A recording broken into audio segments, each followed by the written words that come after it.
पारा भौणी कौन है चढ़ई भौणी एते सकाळु सकाळु मो घर को आसिल जे पारा भौणी मु शुणिली एठारु किछि दूर रे एक फल बगीचा अछि सेठी ना विभिन्न प्रकार फल फलिछि चलो ना पारा भौणी आज सेठाकु जाई किछि फल खाई आसीबा सतरी चलो चलो एबे सेठाकु जिबा मिट्टू को भी आम सांगरे नहीं जिबा तापरे सबु चढ़ई मिसी से फल बगीचा को गले आउ पेट पूरा मीठा फल खाइले बा ए गछर फल सब बहुत मीठा मोर तो पेट पुरिलानी पारा मते आउ दुईटा सेव तोड़ी दे ना ओहो मिट्टू आउ केते खाइले तो पेट पुरिबो कहिलु तो पई सेव तोड़ी तोड़ी मो डेणा बथा कलानी अरे अरे तमे माने झगड़ा काहे की करूछ रुह मु तुम दुई जंग पाई फल तोड़ी देउची अरे सुन चल आमे किछि फल नहीं घर को जिबा से फलर मंजी बाहर करी निज निज अगणारे पोती देबा जेते बेले आम गछरे फल हेबो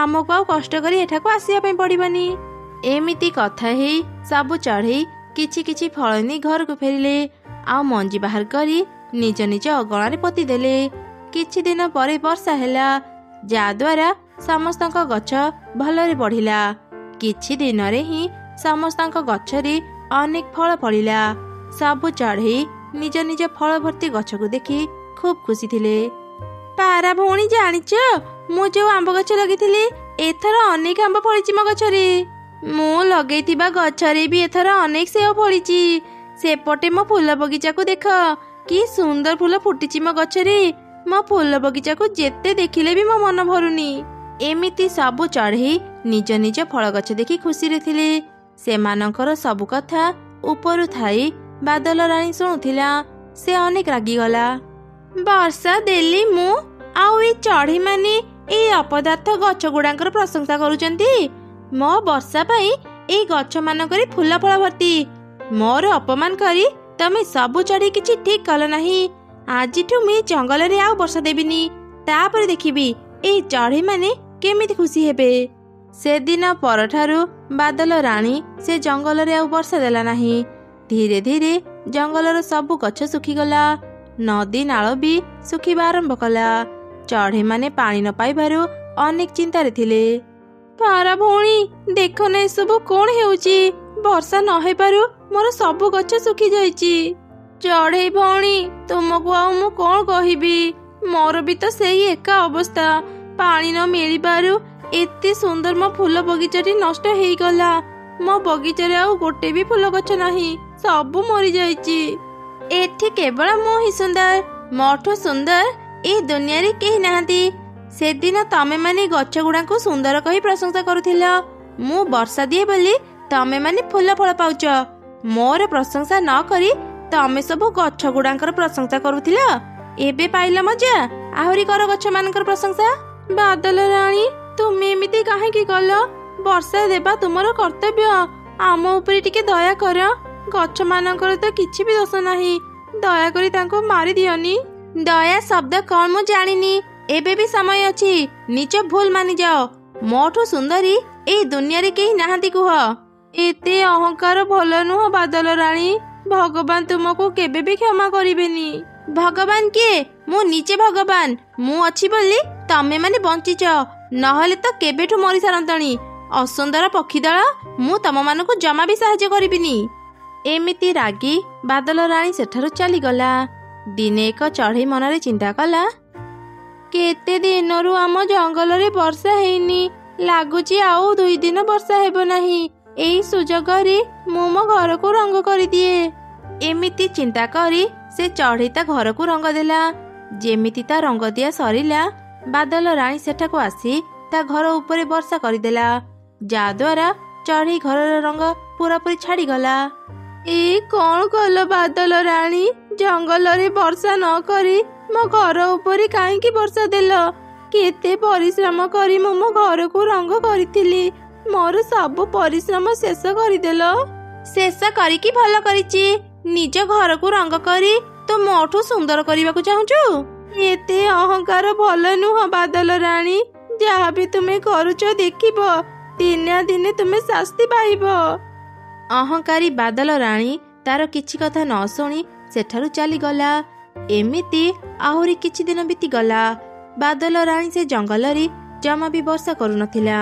पानी न पाई गछ सबु सुखी मरीगले। जंगलर एपरी दृश्य देखि चढ़ई माने मन दुखरी कांदिले। सेतेबेले से जंगलर उपर दे एक परी जाउथिला। चढ़ई मानकर एपरी कांद देखि से तांको पाखकु आसिला। आरे तमे माने एमिति छिड़ा ही कांदुच कौन पाई? कौन हेइची मते कुह? जदि संभव हेब मु तुम समस्या दूर करिदेबी। चढ़ई माने परी को सबु घटना कहिले।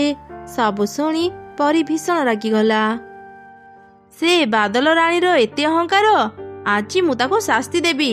बादल राणी कोठी अछु तू? शीघ्र बाहर को आसे। एई किए तू एमिति धमक दे मते कोन डाकुचु? देख एबे मु तो सह कोन करिबी। तू मोर किछि भी करि परिबुनी। ओलटा मु आज तते कठिन शास्ति देबी। तो पई निरीह चढ़ई माने बहुत कष्ट पाइचंती।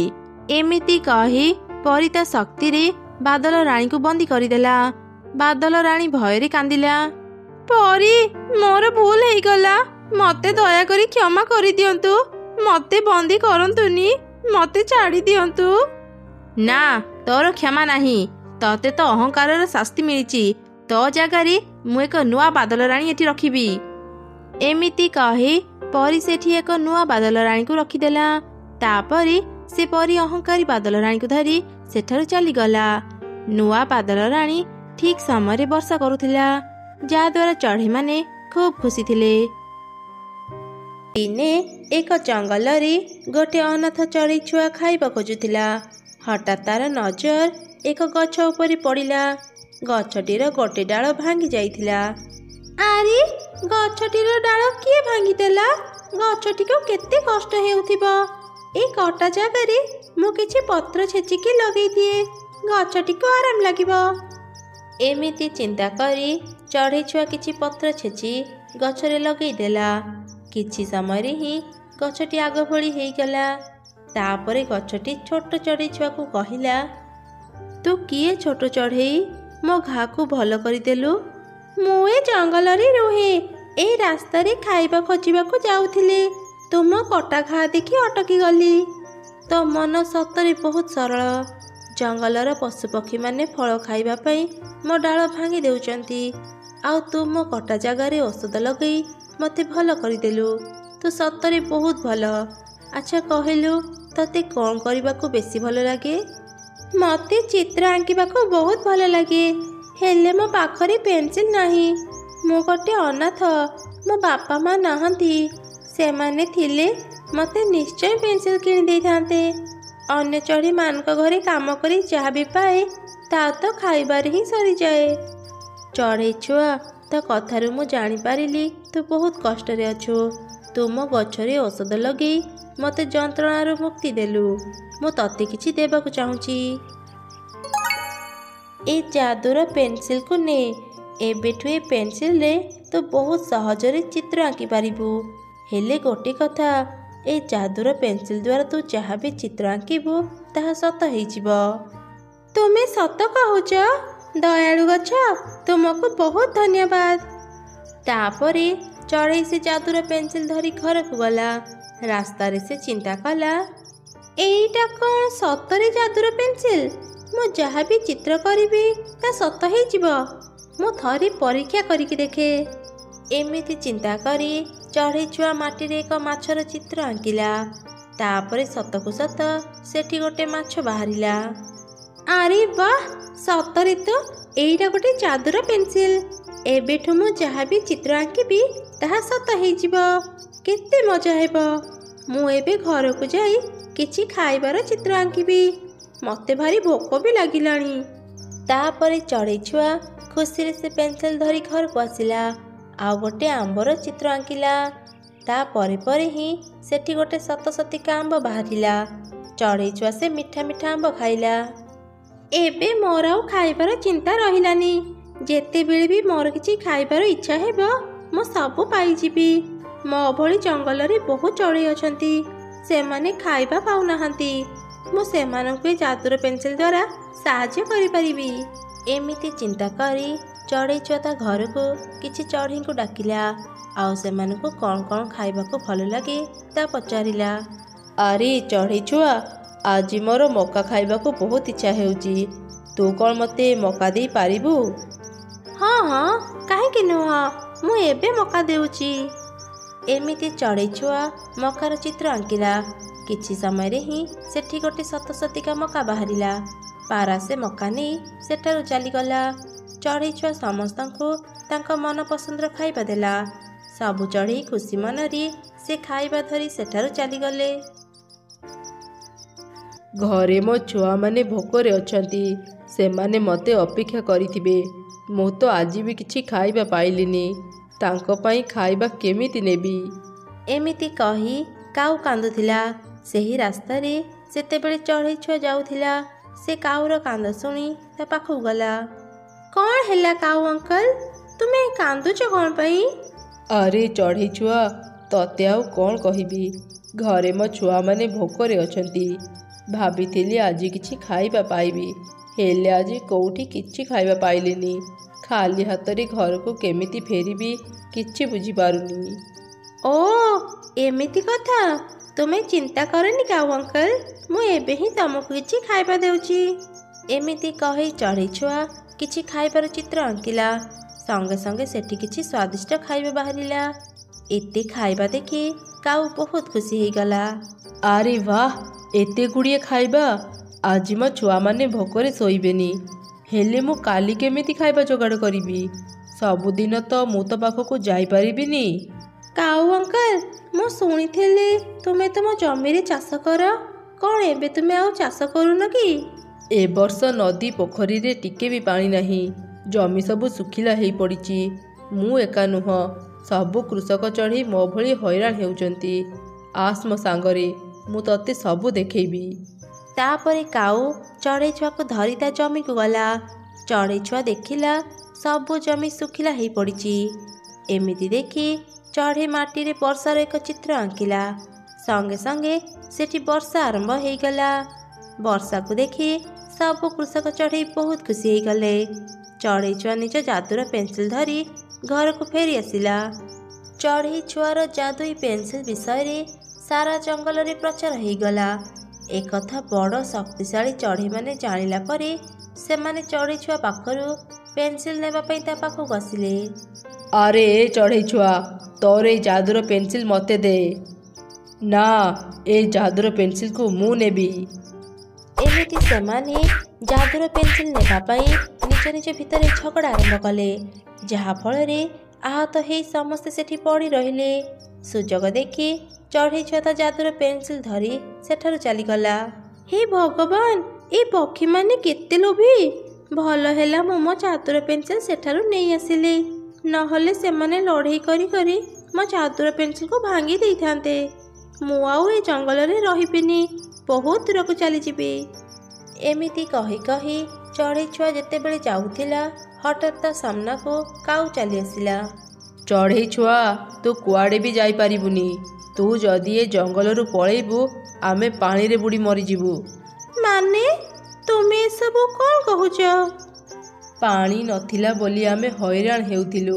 ତୁ ଏ କେମିତିକା ବର୍ଷା କରେଇଲୁ ଯେ ଏଯାଏଁ ବର୍ଷା ଛାଡ଼ୁନି। ପୋଖରୀ, ବିଲ, ନଦୀ ଚାରିଆଡ଼େ ପାଣି ଭର୍ତ୍ତି ହେଇଯାଇଛି। ଆଉ କିଛି ଦିନ ଯଦି ଏମିତି ବର୍ଷା ଲାଗି ରହିବ, ଏ ଜଙ୍ଗଲ ପାଣିରେ ବୁଡ଼ିଯିବ। କାଉ ଚଢ଼େଇ ଛୁଆକୁ ଧରି ସେ ଜାଗାକୁ ଗଲା ଯେଉଁଠି ବର୍ଷା ହେଉଥିଲା। ସତକୁ ସତ ଚାରିଆଡ଼େ ପାଣି ଭର୍ତ୍ତି ହେଇଯାଇଥିଲା। ଆରେ ଏସବୁ କ'ଣ ହେଇଯାଇଛି?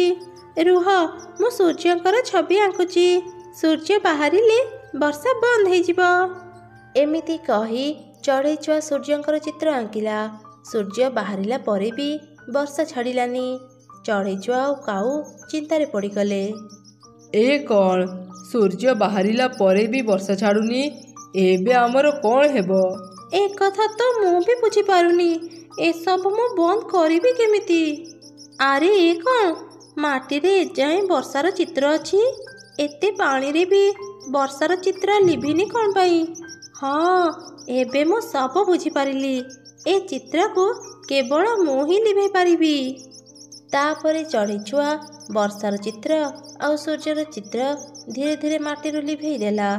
ଠିକ୍ ତା ପରେ ପରେ ହିଁ ସୂର୍ଯ୍ୟ ଲୁଚିଗଲା ଆଉ ବର୍ଷା ବି ଛାଡ଼ିଗଲା। ଚାଷ କରିବା ପାଇଁ ଏବେ ଆମ ପାଖରେ ବହୁତ ପାଣି ଅଛି। ଆମକୁ ଆଉ ପାଣିର ସମସ୍ୟା ରହିଲାନି। ଚଢ଼େଇ ଛୁଆ ସେଠାରୁ ଚାଲିଗଲା। ସେ ରାସ୍ତାରେ ତିଆରି ଥିବା ତାର ସବୁ ଚିତ୍ର ଲିଭେଇ ଦେଲା। ଆଉ ସେ ଚିନ୍ତା କଲା, ଅତ୍ୟଧିକ କୌଣସି ଜିନିଷ ଭଲ ନୁହଁ। ଏ ଯାଦୁର ପେନ୍ସିଲ ପାଇଁ ସମସ୍ତେ ଲୋଭୀ ପାଲଟି ଯାଇଛନ୍ତି। ନିଜ ନିଜ ଭିତରେ ଲଢ଼େଇ କରୁଛନ୍ତି। ଏ ଯାଦୁର ପେନ୍ସିଲ ମୋ ପାଖରେ ରହିଲେ ସମସ୍ତେ ପୁଣି ଥରେ ୟାକୁ ମୋ ପାଖରୁ ଛଡ଼େଇ ନେବା ପାଇଁ ଚେଷ୍ଟା କରିବେ। ନା, ମୁଁ ଆଉ ଏ ଯାଦୁର ପେନ୍ସିଲକୁ ମୋ ପାଖରେ ରଖିବିନି। ଏମିତି ଚିନ୍ତା କରି ଚଢ଼େଇ ଛୁଆ ନିଆଁ ଜଳେଇ ସେ ଯାଦୁର ପେନ୍ସିଲକୁ ନିଆଁରେ ପକାଇଦେଲା। ଆଉ ତାପରେ ନିଜ ଘରକୁ ଫେରିଗଲା।